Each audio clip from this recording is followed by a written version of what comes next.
தர்மியான 8வது மாதத்திலும் உங்களை நான் வரவேற்கிறேன். இந்த மாலை நேரத்தில் இது வாக்குத்தத்த ஆராதனை. நாம் வழக்கமாக செய்கிற காரியம், வேதத்தில் இருக்கிற எல்லா வாக்குத்தத்தங்களையும் நாம் அறிந்து கொள்ளும்படியாக வரிசையாக ஒவ்வொரு புத்தகமாக நாம் பார்த்து கொண்டு வருகிறோம். அதில் கடந்த மாதத்தில் நம்ம 2 சாமுவேல் புத்தகத்திலிருந்து நாம் பார்த்த காரியம், தாவீதை கர்த்தர் ராஜாவாக்கின போது அந்த முதல் நாள் இரவில், the first night,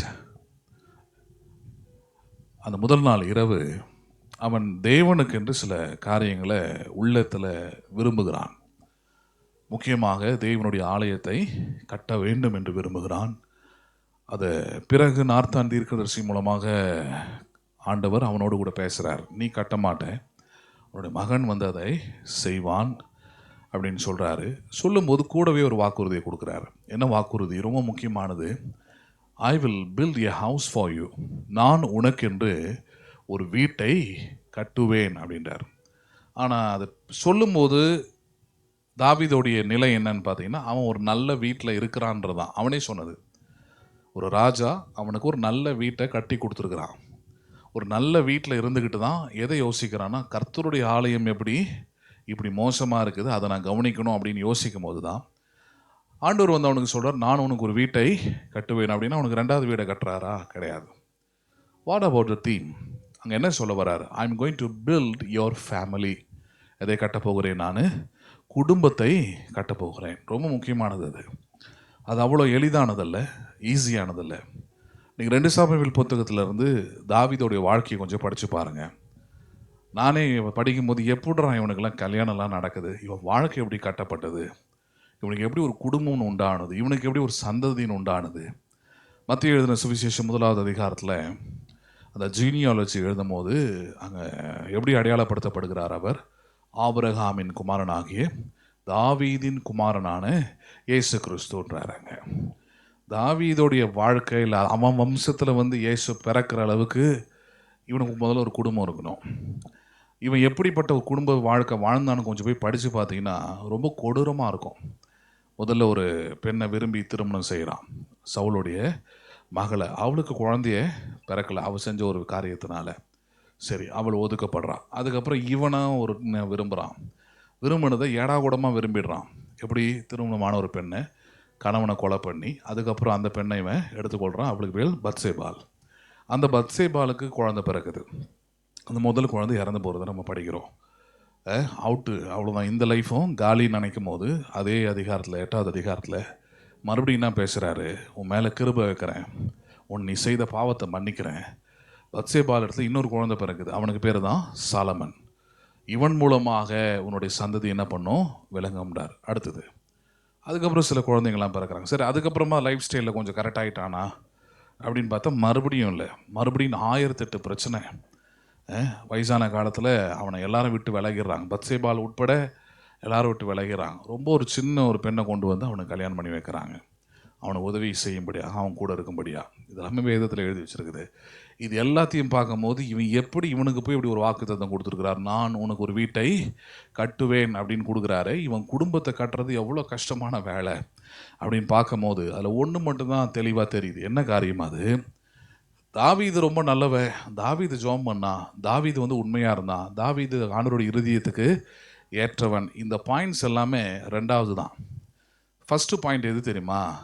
தாவீதுக்கு வாக்குத்தத்தம் பண்ணினவர் உண்மையுள்ளவராய் இருந்தார் என்பது மட்டும்தான்.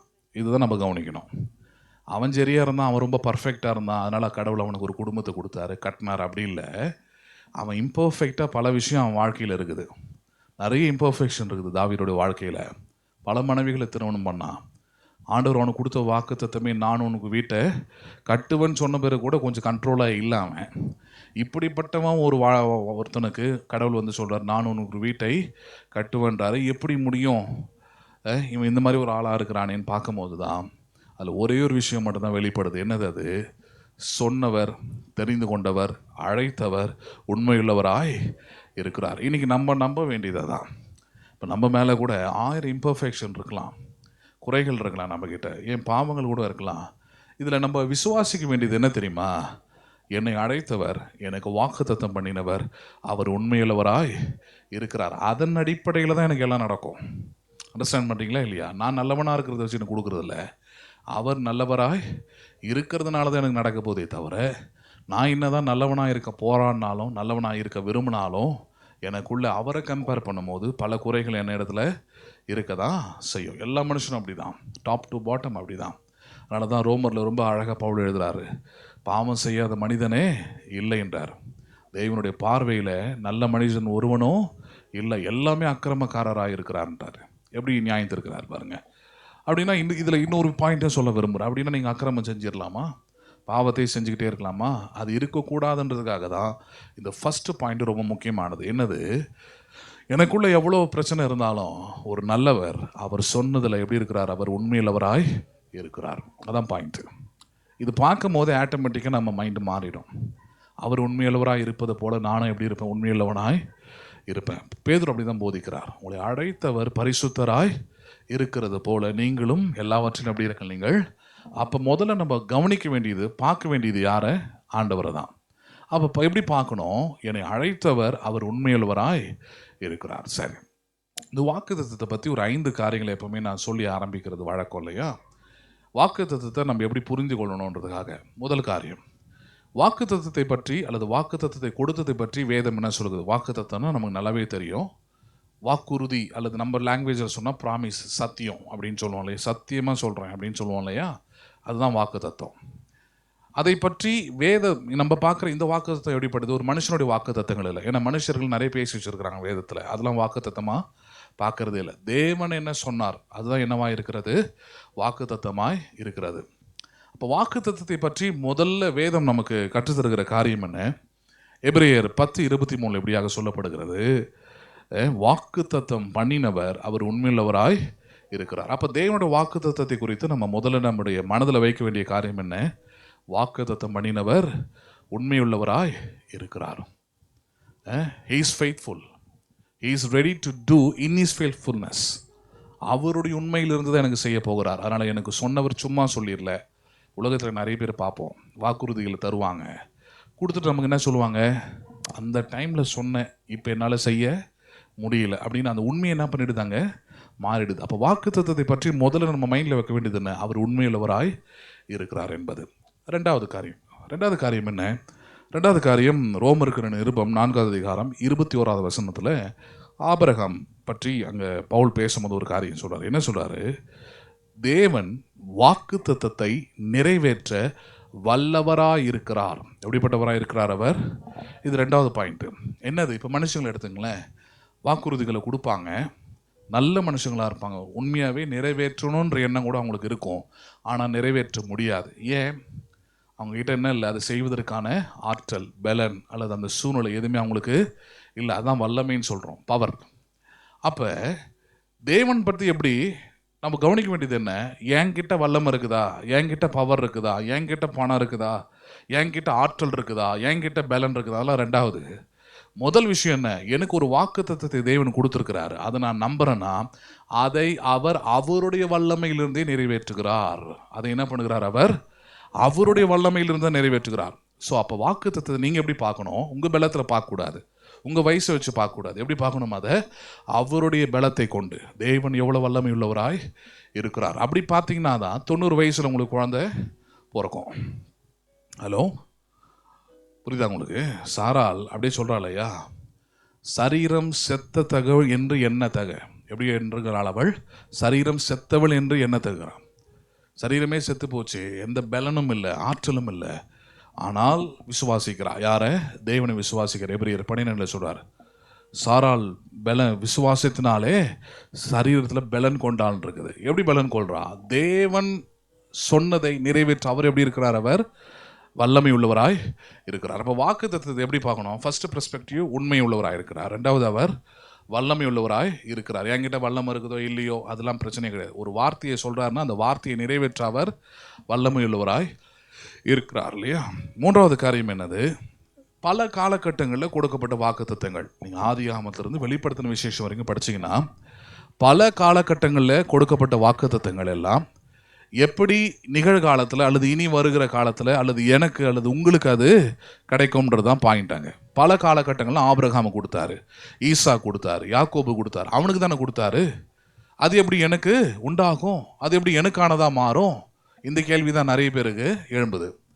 அப்போ அதுக்காக தான் என்ன பண்ணுறாரு, அங்கே 2 கொரிந்தியர் 1:20 பவுல் சொல்கிறார் அந்த இடத்துல, தேவனுடைய வாக்கு தத்தங்கள் எல்லாம், யாருடைய வாக்கு தத்தங்கள் எல்லாம், தேவனுடைய வாக்கு தத்தங்கள் எல்லாம் இயேசு கிறிஸ்துவுக்குள் ஆம் என்றும் ஆமேன் என்றும் உரைக்கப்பட்டிருக்கிறதே.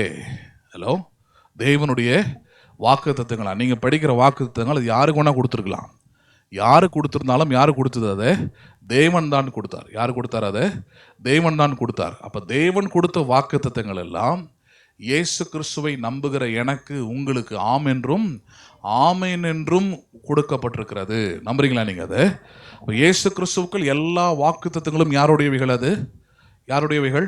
உங்களுடையவைகள். அது ஆபிரகானது அல்ல, ஈசாக்கானது அல்ல. தேவனுடைய வாக்கு தத்தமாக இருந்தாலும் அந்த வாக்கு தத்தங்கள் எல்லாம் இயேசுவை நம்புகிற உங்களுக்கானது. 3வது காரியம். 4வது காரியம் என்ன? வாக்கு தத்தங்களை பெறுவதற்கான வழிகளை Pavul போதிக்கிறார். How to receive the promised blessings. தேவன் வாக்கு தத்தமானதை பெறுவதற்கு நான் என்ன செய்வது? ஏன்னா பல காரியங்கள் வேதத்தில் இருக்குது. You have to pray, நீங்கள் ஜெபிக்க வேண்டும், நீங்கள் காத்திருக்க வேண்டும், நீங்கள் அப்படி இப்படின்னு பல காரியங்களை போதிக்கிறாங்க. வாக்கு தத்தங்களை பெறுவதற்கு வழிகள் என்ன? பவுல் ரொம்ப தெளிவாக போதிக்கிறார். எபிரேயர் 6:11 அசதியாயிராமல் வாக்கு தத்தமான ஆசீர்வாதங்களை நீடிய பொறுமையினாலும் விசுவாசத்தினாலும் என்ன பண்ணுங்கள், நீங்கள் சுதந்திரித்துக் கொள்ளுங்கள். வாக்கு தத்தத்தை எப்படி தான் சுதந்திரிக்க முடியும்? நீங்கள் முதல்ல விசுவாசம், அது மேலே உங்களுக்கு திட நம்பிக்கைன்னு சொல்லுவோம். 2வது என்னது? நீடிய பொறுமை. You have to wait for it. விசுவாசம் இருந்தாலே கண்டிப்பாக என்ன கொண்டு வரும்? அது பொறுமையை கொண்டு வரும், நீடிய பொறுமையை கொண்டு வரும். நம்ம என்ன பண்ணிவிடுவோம்? பிசாசு என்ன டைவர்ட் பண்ணிவிடுவான்?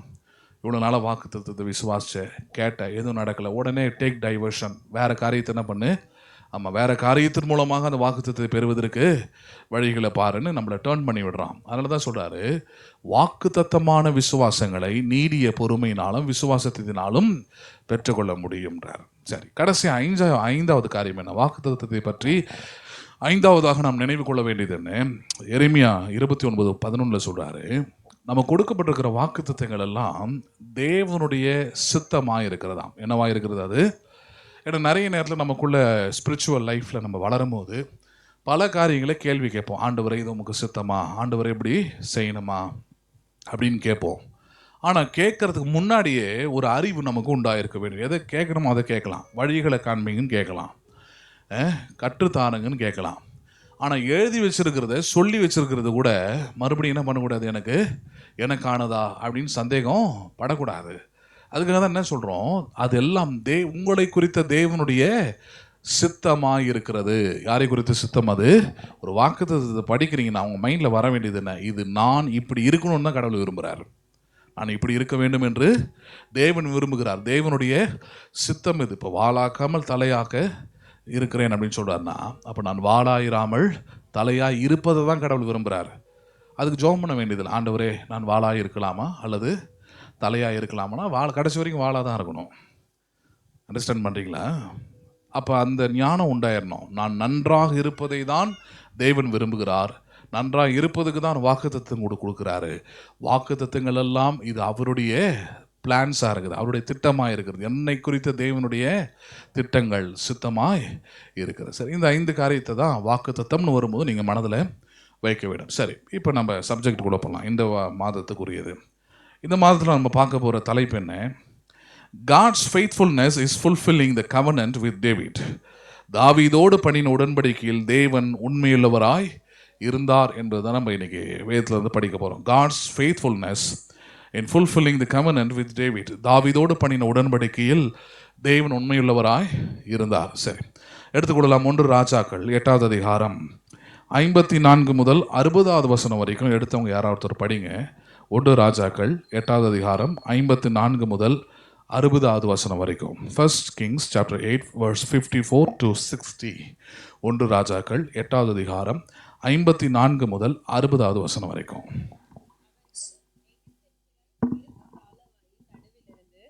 தேவரீர் புறப்பட பண்ணின 1 ராஜாக்கள் 8வது அதிகாரம் 54. அதான் இருக்கு, கவனிங்க. லைட் இல்லையா? அந்த லைட் ஆன் பண்ணுங்க. சாலமோன் கர்த்தரை நோக்கி இந்த ஜெபத்தையும் வேண்டுதலையும் எல்லாம் செய்து முடித்த பின்பு அவன் கர்த்தருடைய பலிபீடத்திற்கு முன்பாக தன் கைகளை வானத்திற்கு நேராக விரித்து முழங்கார்படியிட்டு கொண்டிருந்து விட்டெழுந்து நின்று கொண்டு இஸ்ரவேல் சபையெல்லாம் ஆசீர்வதித்து உரத்த சத்தத்தோடு சொன்னது: தாம் வாக்குத்தத்தம் பண்ணினபடியெல்லாம் தம்முடைய ஜனமாகிய இஸ்ரவேலுக்கு இளைப்பாறுதலை அருளின கர்த்தருக்கு ஸ்தோத்திரம். அவர் தம்முடைய தாசனாகிய மோசேயை கொண்டு சொன்ன அவருடைய வார்த்தைகளில் எல்லாம் ஒரு வார்த்தையானாலும் தவறி போகவில்லை. நம்முடைய தேவனாகிய கர்த்தர் நம்மை கைவிடாமலும் நம்மை நெகிழ விடாமலும் அவர் நம்முடைய பிதாக்களோடு இருந்தது போல நம்மோடும் இருந்து நாம் அவருடைய வழிகளில் எல்லாம் நடக்கிறதற்கும் அவர் நம்முடைய பிதாக்களுக்கு கட்டளையிட்ட அவருடைய கற்பனைகளையும் அவருடைய கட்டளைகளையும் அவருடைய நியாயங்களையும் கைக்கொள்கிறதற்கும் நம்முடைய இருதயத்தை தம்மிடத்தில் சாய பண்ணுவாராக. கர்த்தரே தேவன், வேறொருவரும் இல்லை என்பதை பூமியின் ஜனங்களெல்லாம் அறியும்படியாக அவர் தமது அடியானுடைய நியாயத்தையும் தமது ஜனமாகிய இஸ்ரவேலின் நியாயத்தையும் அந்தந்த நாளிலே நடக்கும் காரியத்துக்கு தக்கதாய் விசாரிப்பதற்கு நான் கர்த்தருக்கு முன்பாக விண்ணப்பம் பண்ணின இந்த என்னுடைய வார்த்தைகள் இரவும் பகலும் நம்முடைய தேவனாகிய கர்த்தருடைய சந்நிதியில் இருப்பதாக. ரைட். சாலமன் யாரு? தாவீதுடைய மகன். இது நிறைவேற்றப்பட்ட ஒரு நேரத்தில் பேசுகிறான். என்ன நிறைவேற்றப்பட்டது? 56வது வசனம் இப்படி சொல்கிறான்.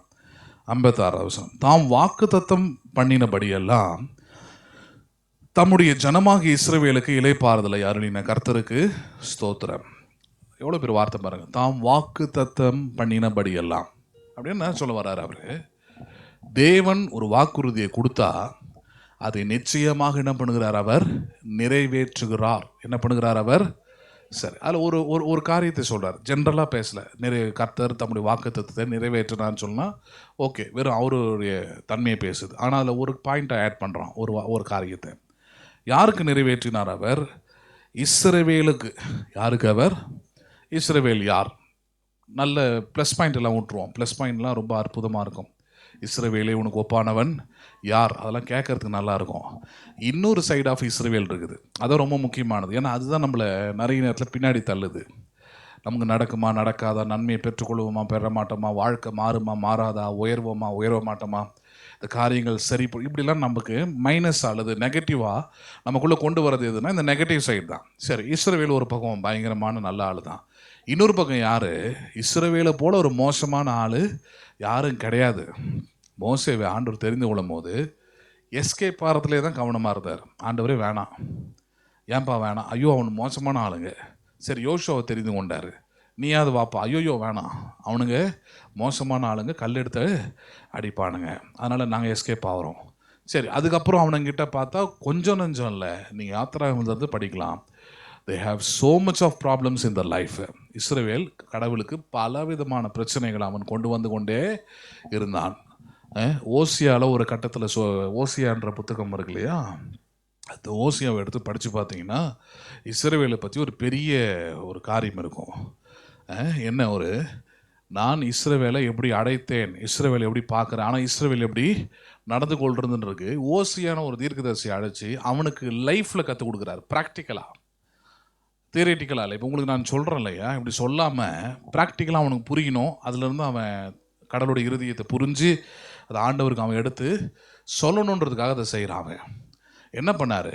நீ போயிட்டு ஒரு சோரம் போன ஒரு ஸ்திரீயை என்ன பண்ண போயிட்டு திருமணம் பண்ணுன்றார். சோரம் போனோன்னா அவளுக்கு குடும்ப வாழ்க்கையில் அல்லது இதிலலாம் அவளுக்கு ஈடுபாடு இல்லை. அவளை பொறுத்த வரைக்கும் லைஃப் பணத்துக்காக ஜாலியாக அப்படி சுற்றணும். அந்த மாதிரி ஒரு ஆளை பார்த்து கல்யாணம் பண்ணுன்றார் ஓசியாவை.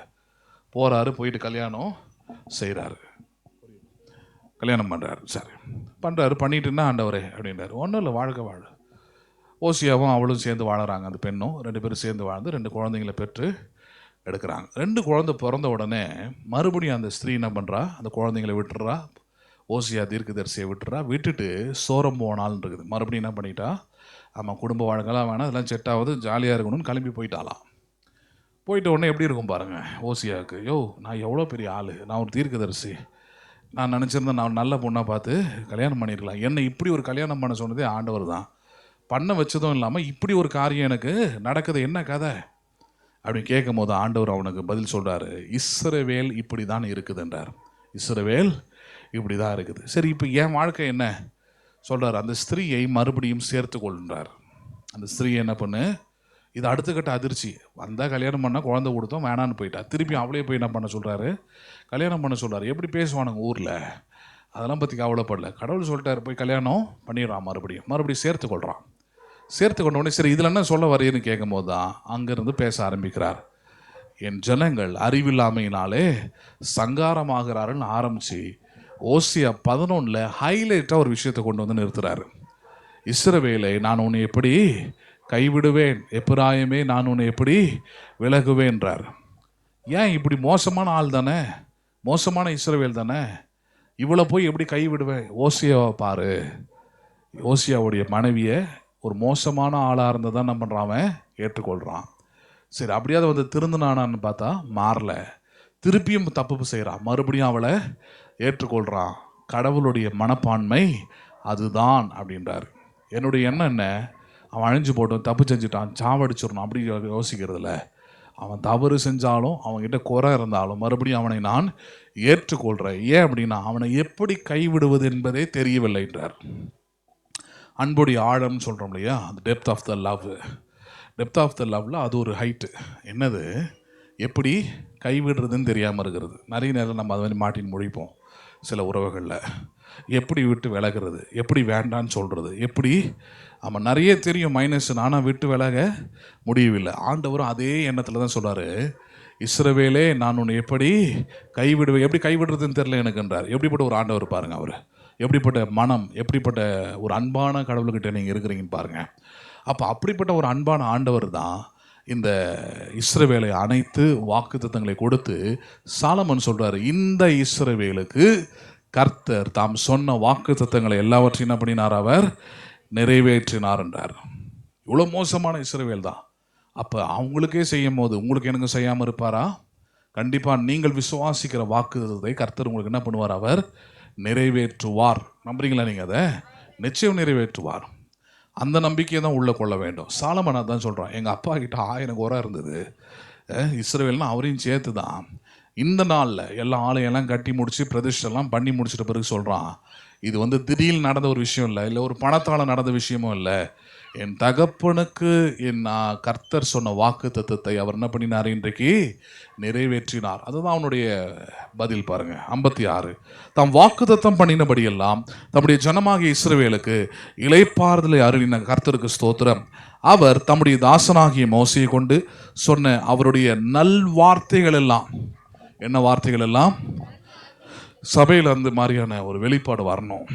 இன்றைக்கி சபையில் பிரசங்கம் பண்ணுறோம், கண்டிஷன் பண்ணுறோம், ரொம்ப நாங்கள் வந்து நியாயத்தை தான் போதிப்போம் அப்படின்ற பேரில் ரொம்ப மோசமாலாம் பிரசங்கம் பண்ணிக்கிட்டு இருக்கிறாங்க.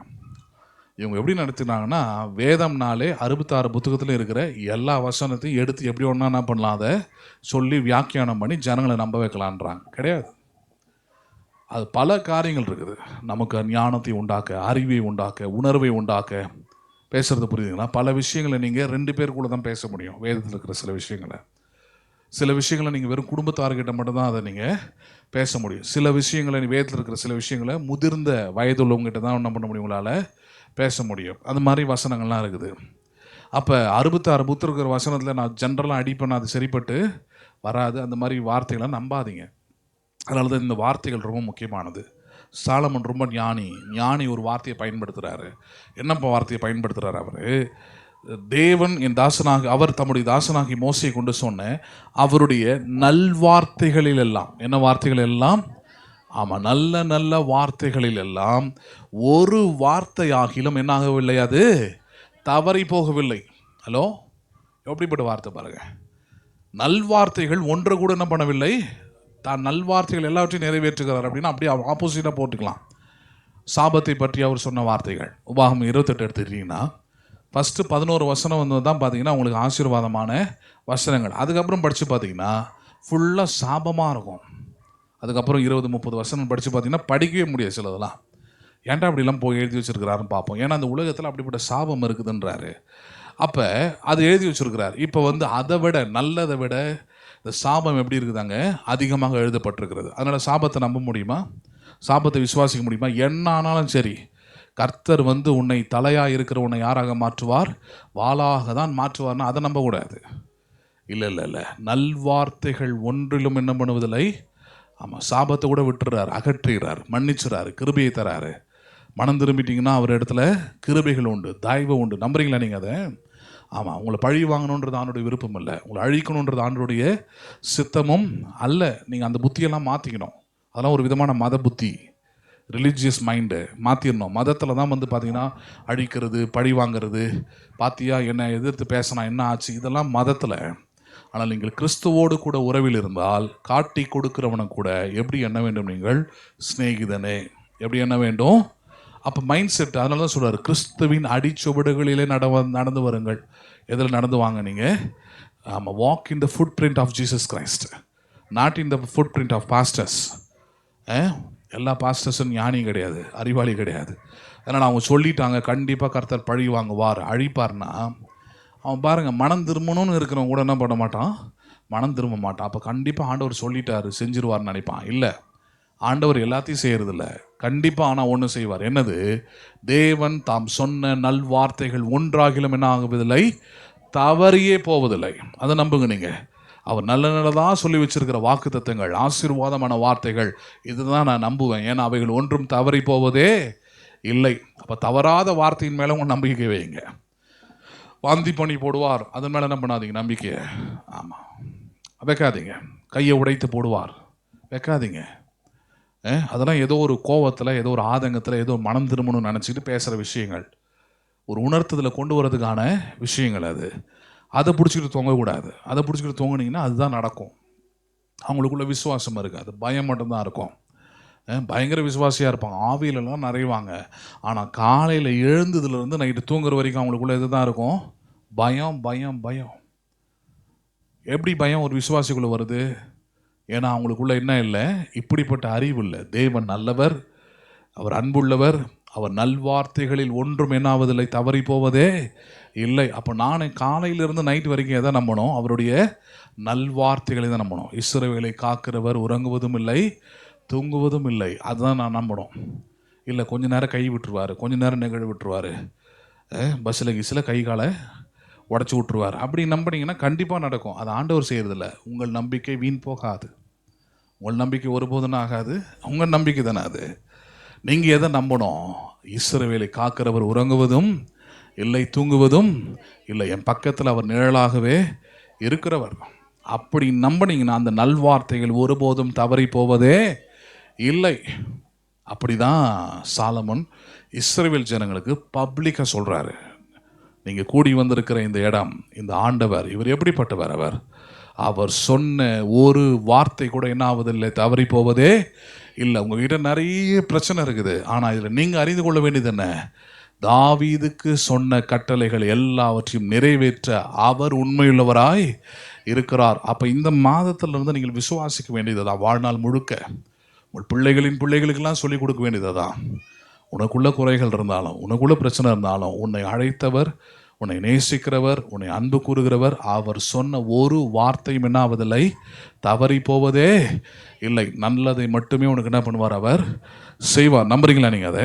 57, நம்முடைய தேவனாகிய கர்த்தர் நம்மை கைவிடாமலும் நம்மை நெகிழ விடாமலும் அவர் நம்முடைய பிதாக்களோடு இருந்தது போல நம்மோடும். ஆமாம், நம்புறீங்களா நீங்கள் அதை?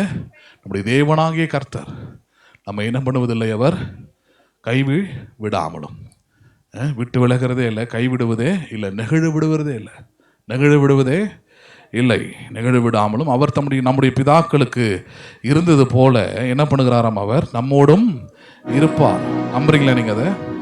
அப்போ நம்மோடு கூட இருக்கிற தேவன் யார்? நம்மை கைவிடுகிறவர் அல்ல, நம்மை நெகிழ விடுகிறவரும் அல்ல, வேணான்னு சொல்கிறவரும் அல்ல. இந்த மாதத்திலிருந்து சரி, வாழ்நாள் முழுவதும் சரி, உங்களை கைவிடாமல், உங்களை நெகிழ விடாமல், அவர் சொன்ன ஒரு வார்த்தை கூட என்ன பண்ணுவதில்லை, தவறி போவதே இல்லை. இதில் ஒன்றே ஒன்று தான், ஆண்டவர் என்கிட்ட 1000 குறைகள் இருக்கலாம், அது எல்லாவற்றையும் மன்னியும், நீர் சொன்ன வார்த்தையை நிறைவேற்றுவதில் நீர் எப்படி இருக்கிறீர்? உண்மை உள்ளவராயிருக்கிறீர். நான் அதை நம்புகிறேன். தாவீதுக்கு நீர் சொன்னதை நிறைவேற்றினது போல என் வாழ்க்கையிலும் நிறைவேற்றுவீர். நம்புறீங்களா? நீங்க ஒரு நாளும் மறக்கிறதில்ல கடவுள் உங்களை, ஒரு நாளும் மறக்கிறதில்ல. He will never forget you. நீங்கள் அவரை விட்டு பிரிஞ்சாலும் சரி, அதான் ஓசியா 11 சொல்கிறேன், நீங்கள் அவளை விட்டு பிரிஞ்சாலும் சரி, அவருடைய உள்ளம் ஒன்றே ஒன்று தான். நான் உன்னை எப்படி கைவிடுவேன், எப்படியாயுமே நான் உன்னை விட்டு எப்படி விலகுவேன்? என் இருதயம் எனக்குள் சோர்ந்து போகுதுன்றார். என் இருதயம் எனக்குள்ளே. அப்படிப்பட்ட ஒரு அன்பான தேவனிடத்தில் வந்திருக்கிறீங்க. அதனால் உங்களை மறவாமல் நினைப்பார். என்னாலும் உங்களை அவர் பாதுகாத்து கொள்வார். சொன்ன எல்லா நல்வார்த்தைகளையும் என்ன பண்ணுவார்? அவர் நிச்சயம் நிறைவேற்றுவார். அந்த எதிர்பார்ப்போடு, அந்த ஜபத்தோடு, அந்த விசுவாசத்தோடு, அந்த நம்பிக்கையோடு காத்துருங்க. அப்படியே கர்த்தர் உங்கள் வாழ்க்கையிலும் அவர் செய்வார். நம்புறீங்களா? நீங்கள் அதை எழுந்து நிற்போம்.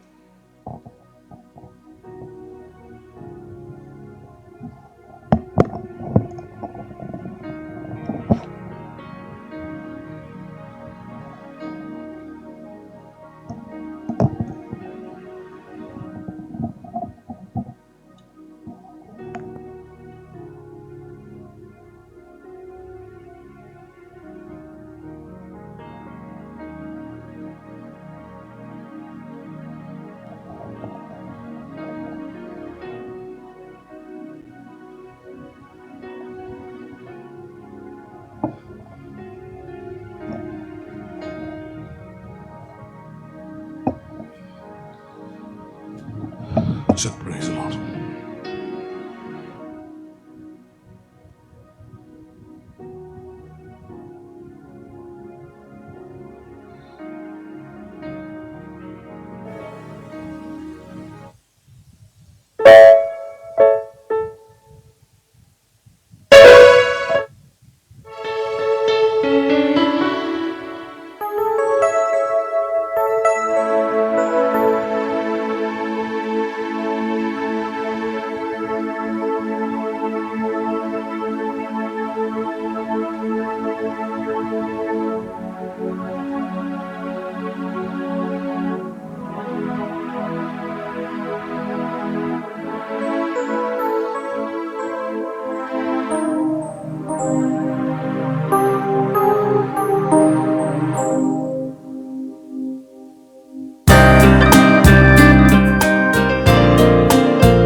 மறவாமல் நினைப்பவரே, இயேசையா நிறைவேற்றி முடிப்பவரே.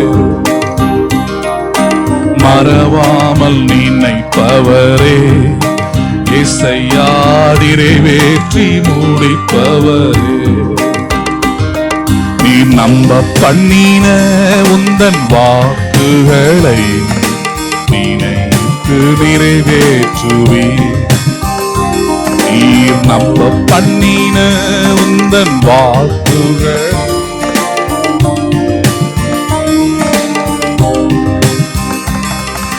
மறவாமல் நினைப்பவரே, இயேசையா நிறைவேற்றி முடிப்பவரே. மறவாமல் நினைப்பவரே, இயேசையா நிறைவேற்றி. உடன்படிக்கையின் தேவன், நீர் உண்மையில் பிசகாதவர். என் உடன்படிக்கையின் தேவன், நீர் உண்மையில் பிசகாதவர். தாவீதுக்கு நான் பொய் சொல்லேன் என்று சொல்லி சொன்னதை நிறைவேற்றினி. என் தாவீதுக்கு நான் பொய் சொல்லேன் என்று சொல்லி சொன்னதை மறவாமல் நினைப்ப நினைப்பவரே, ஏசையா நிறைவேற்றி முடிப்பவரே, என்னை மறவாமல் நினைப்பவரே, ஏசையா நிறைவேற்றி நீர் நம்ப பண்ணின உந்தன் வாக்குகளை நிறைவேற்றுவே. ஓ, நீர் நம்ப பண்ணின உந்தன் வாக்குகளை